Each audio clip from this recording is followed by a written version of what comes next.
تو شاہ صاحب میرا یہ اعتراض تھا کہ اس میں علمی عدم توازن ہے۔ اب ایک دلیل آپ کو اور پیش کر دوں تو تاکہ آپ کی طبیعت میں سکون آ جائے، جو آپ زبان اتنی بڑی لمبی کر کے مجھے کوس رہے ہیں اور لعنتیں بھیج رہے ہیں۔ یہ بھی آپ جانتے ہیں کہ رسول اللہ صلی اللہ علیہ وآلہ وسلم نے فرمایا کہ جس پر لعنت بھیجی جا رہی ہے اگر وہ مستحق لعنت نہیں تو لعنت لوٹ کر لعنت کرنے والے پر آتی ہے۔ یہ بھی آپ ذہن میں رکھیں۔ اب ایک اور علمی توازن کی بات، آپ نے بڑی محبت سے کہا کہ جناب مولا کائنات تو عینی شاہد ہے نا۔ جی ہاں، آئیے مولا کائنات علیہ الصلوۃ والسلام کی ذات والا صفات نے یہ سورہ قصص کی آیت کو بطور دلیل پیش کیا ہے۔ یہ آپ کو چیلنج ہے، قیامت تک نہیں کر سکتے آپ۔ اور دوسرا، جن روایت کا آپ بتا رہے ہیں آپ اس کی صحت کی دلیل دے دیں شاہ جی۔ آئیے میں آپ کو شرح المطالب کا علمی عدم توازن پیش کر رہا ہوں، ہوش سے سنیے۔ آپ تو پگھلاتے ہیں نا حضرت ابو طالب علیہ الصلوۃ والسلام کا بھیجا کہ وہ نکلے گا اور قدموں میں آ جائے گا اور جناب والا پگھل جائے گا، تو اب آپ کا بھیجا پگھلنے کا وقت آ گیا ہے۔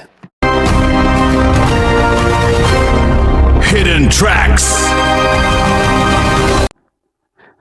آپ نے مولا کائنات علیہ الصلوۃ والسلام کی وہ روایات پیش کی کہ جاؤ جی، وہ حضرت ابو طالب علیہ الصلوۃ والسلام کی بابت جناب مولا کائنات نے رسالت پناہ عالم صلی اللہ علیہ وآلہ وسلم کو آ کر بیان کیا کہ یا نبی اللہ، آپ کا گمراہ چاچا مر گیا ہے، آپ کا کافر چاچا مر گیا ہے، آپ کا فلاں مر گیا ہے، اس انداز میں یہ باتیں جو کی ہیں۔ تو اس پر آپ صلی اللہ علیہ وسلم نے فرمایا اذهب فوارہو، جاؤ جا کر اسے داب آؤ۔ دفنا کا بھی ذکر نہیں کیا اعلیٰ حضرت نے، دبانے کا ذکر کیا ہے۔ یہ باتیں ہیں۔ اب میں وہ آپ کے سامنے یہ پیش کر رہا ہوں اعلیٰ حضرت رحمۃ اللہ تعالی علیہ کا وہ مبلغ علم جو حضرت ابو طالب علیہ الصلوۃ والسلام کی بابت بیان کیا گیا ہے۔ تو جناب والا روایات نے یہ کہا کہ جاؤ اسے دبنا، اذهب فوارہو، جاؤ داب دو جا کر اس کو۔ اور آپ کو ایک یاد دہانی کرا دوں، شاید آپ نے وہ پڑھی ہو، ہدایہ کتاب الجنائز میں جائیں گے نا تو وہاں ایک مستقل جزیہ لکھا ہے علامہ مرغنانی نے۔ وہ کہتے ہیں کہ کافر کی تجہیز و تکفین کیسے کی جائے، تو وہ کہتے ہیں چونکہ کافر قابل اہانت ہے کیونکہ اس نے کفر کیا ہے حق کا، لہذا اس کو ایسے دفناؤ، گڑھا کھودو اور اس کو گندے کپڑے کی طرح اس میں پھینکاؤ۔ جس طرح دلیل دیتے ہیں، ان کی عادت ہے دلیل دینے کی، جس طرح حضرت علی نے اپنے باپ کے ساتھ کیا تھا۔ یہ ہے آپ کا فقہی جزیہ، اور اسی پر جو جواب دیا ہے نصب و رایا والے نے کہ یہ حدیث جھوٹی ہے اور باطل ہے۔ اور شاہ صاحب یقیناً آپ علم سے آری ہیں، آپ کے اندر صرف تعصب ہے اور آپ دہاڑی لگا رہے ہیں، لگائیں دہاڑیاں۔ اب یہ روایت اعلیٰ حضرت لے آئے کہ رسول نے فرمایا جاؤ اسے دفن کر کے دبا آؤ، یہاں بھی لکھا ہے جاؤ دبا آؤ۔ جناب مولا کائنات دبا آئے، یہی بات ہے۔ اب آئیے یہ شرح المطالب کا فتاوی رضویہ کا یہ 678 صفحہ ہے، اس پر آپ نے یہ روایتیں کی ہیں۔ اب آئیے 678 صفحہ کی بجائے آپ کو 76 صفحہ پر لاتے ہیں، یہ آپ کے پاس ہوگا، نظامیہ والوں نے چھاپی ہے۔ اب اس پر جو آپ کو میں پیش کر رہا ہوں وہ بڑی عجیب چیز ہے عدم توازن کی۔ میں نے کہا تھا کہ اعلیٰ حضرت رحمۃ اللہ تعالیٰ علیہ کے اس کتاب کے اندر علمی عدم توازن کی میں نے نشاندہی کی ہے، اور اس کی گواہ یہ کتاب ہے۔ آپ نے میری کتاب پڑھی نہیں شاہ جی۔ اب حضرت علامہ عینی عمدۃ القاری میں وہ خود اعلیٰ حضرت لکھا ہے، عمدۃ القاری والوں نے لکھا، ارشاد الساری والوں نے لکھا، مواہب الدنیا میں وغیرہ امام سہیلی سے یہ منقول ہے۔ یہ کان کھول کے سنیے شاہ جی، وہ فرماتے ہیں اس حدیث کے ضمن میں، جس حدیث کے ضمن میں یہ بات تھی کہ رسول اللہ صلی اللہ علیہ وسلم نے فرمایا کہ میری شفاعت سے ان کو فائدہ پہنچے گا اور ان کے پاؤں جو ہیں وہ جہنم میں ہوں گے، ان کا دماغ کھولے گا فلاں فلاں فلاں۔ تو آئیے وہ حکمت بیان فرماتے ہیں، یہ آپ کی علمی بصیرت کا امتحان ہے شاہ جی۔ آئیے یہ 4 بزرگوں کا حوالہ دے کر انہوں نے کہا الحکمت فیہ ان ابا طالب کان تابعا لرسول اللہ صلی اللہ علیہ وآلہ وسلم لجملتہ، الا انه استمر ثابت القدم على دین قومه فسلط العذاب على قدمه خاصۃ لتثبیته اياهما على دین قومه. یہ وضاحت ہے، سمجھا گی؟ آپ پڑھ لیتے شرح المطالب کو تو آپ اتنی ہرزہ سرائی نہ کرتے، یہاں تک نہ پہنچتے. وہ فرماتے ہیں کہ حکمت یہ ہے کہ یقیناً حضرت ابو طالب علیہ السلام اپنے سارے وجود عظمت کے ساتھ رسول اللہ صلی اللہ علیہ وآلہ وسلم کے تابع تھے، مگر ان کے قدم جو ہیں وہ اپنی قوم کے دین پر جمے رہے، اس واسطے ان کے قدموں پر عذاب مسلط کیا جائے گا بالخصوص. یہ ہے شاہ جی. اب آئیے، ایک طرف تو آپ ان کا دماغ کھول رہا ہے جناب والا، پاؤں کی طرف آ رہا ہے دماغ، اور دوسری طرف یہ ہے کہ وہ تابعان لرسول اللہ لجملتہ ہی، وہ ساری حیثیتوں سے حضرت ابو طالب علیہ السلام رسول اللہ کی اتباع میں تھے. اور آپ جانتے ہیں قرآن کہتا ہے کہ اتباع رسول جنت کی بہترین صورت ہے، جنت میں جانے کے لیے ایک بہترین عظمت ہے اتباع رسول. تو اس اعتبار سے اتباع کا جو تقدس بیان کیا گیا ہے قرآن اور سنت کے اندر، تو سارے وجود کو پھر جنت میں ہونا چاہیے اتباع رسول، ورنہ اتباع رسول کا فلسفہ ہی معطل ہو جائے گا. اور جو قدمین ہیں یہ حدیث کے مطابق یہ جہنم میں ہونے چاہیے. اب ڈرامہ نہ کہوں اس تصور دین کو شاہ جی، اور کیا کہوں، مت ماری گئی ہے تم لوگوں کی، مت ماری گئی ہے. اتباع رسول کی وجہ سے تو بندہ جنت میں جاتا ہے، سارا وجود تو جنت میں جانا چاہیے، اور اپنی قوم کے دین پر ثابت قدم رہنے سے تو پھر پاؤں جو ہیں جہنم میں جانے چاہیے. یہ ہے آپ کی وضاحت. اب میرا سوال یہ ہے کہ ان دونوں روایتوں کو ملائیں.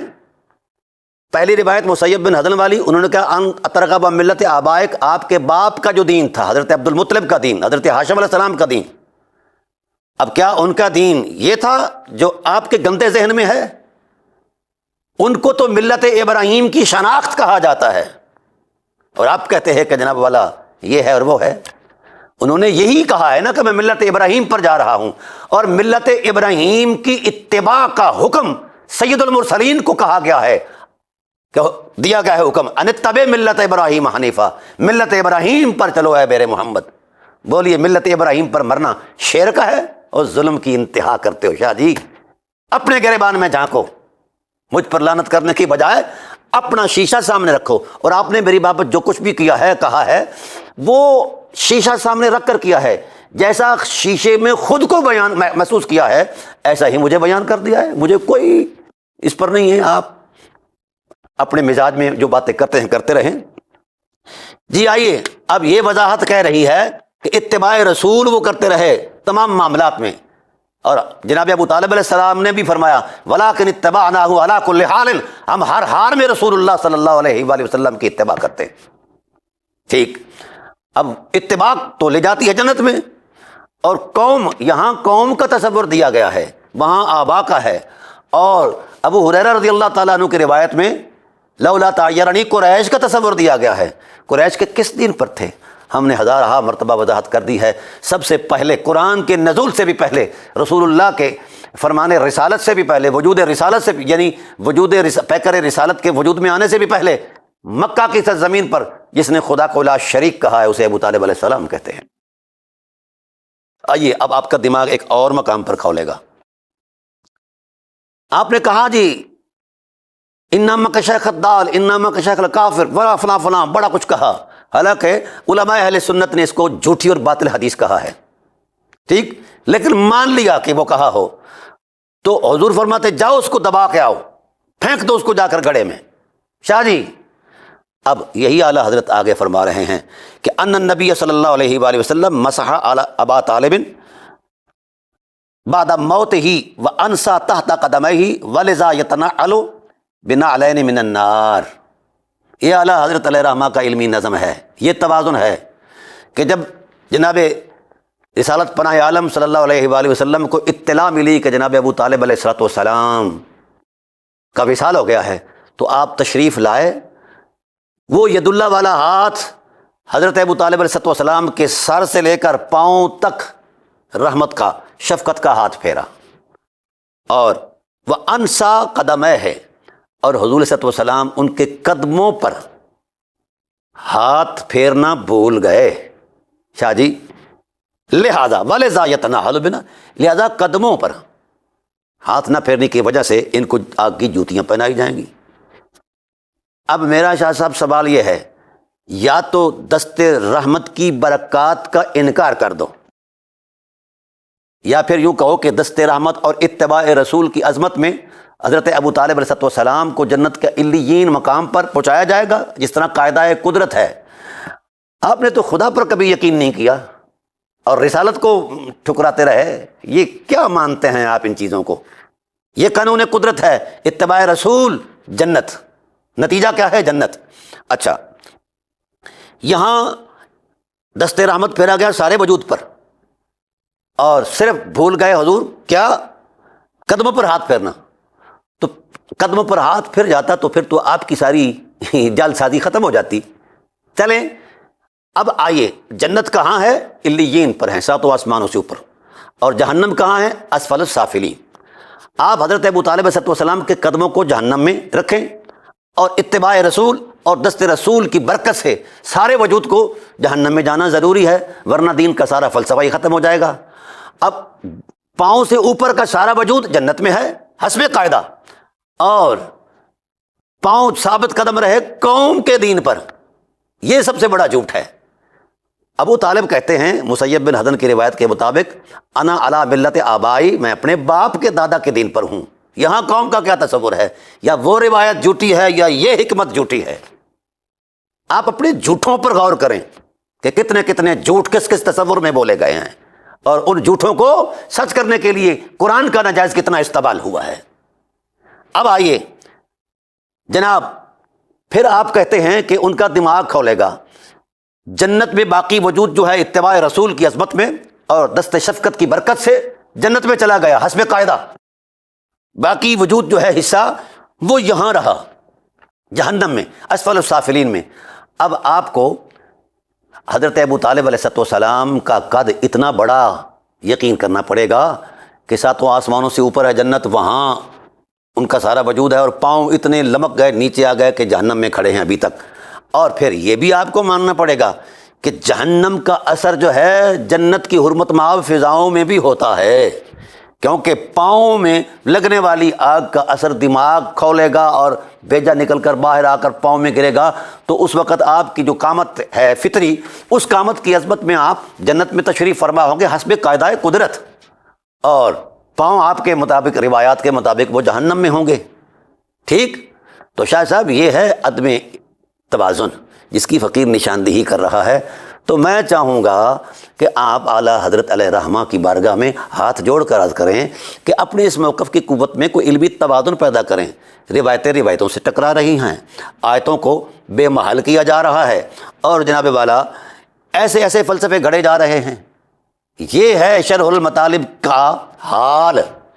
ہم تو وہ باتیں نہیں کرتے چونکہ ہمارے ہاں اعلیٰ حضرت رحمۃ اللہ تعالیٰ علیہ ایک مقتدر شخصیت ہے اور محترم شخصیت ہیں. یہ الگ بات ہے کہ آپ لوگوں نے اور آپ کے ٹولے نے اعلیٰ حضرت کو بڑا بیچا ہے، بڑا بیچا ہے، تو آپ نے بڑی کمائی کر لی ہے. اب اعلیٰ حضرت علیہ رحمہ کے ان موقف کی تائید میں کوئی نیا مطالعہ پیش کریں، یہ تو ادڑ گیا ہے سارا. تو آپ پر شاہ صاحب یہ دو چیزیں واجب ہیں، ضروری ہیں. ایک تو یہ چیز کہ آپ اس عدم توازن کو توازن میں دلیل کے ساتھ پیش کریں، اور دوسرا یہ ہے کہ آپ ان روات کے پاس تحمل روایت کے ان ذرائع کی نشاندہی کریں، اور پھر ساتھ ساتھ یہ جو ٹکراؤ پیدا ہوا ہے دو روایات کے اندر، ان کے اندر تطبیق پیدا کر دیں علم اور دلیل سے. تو پھر انشاءاللہ العزیز اگلی بات پھر آپ کے ساتھ کریں گے ہم.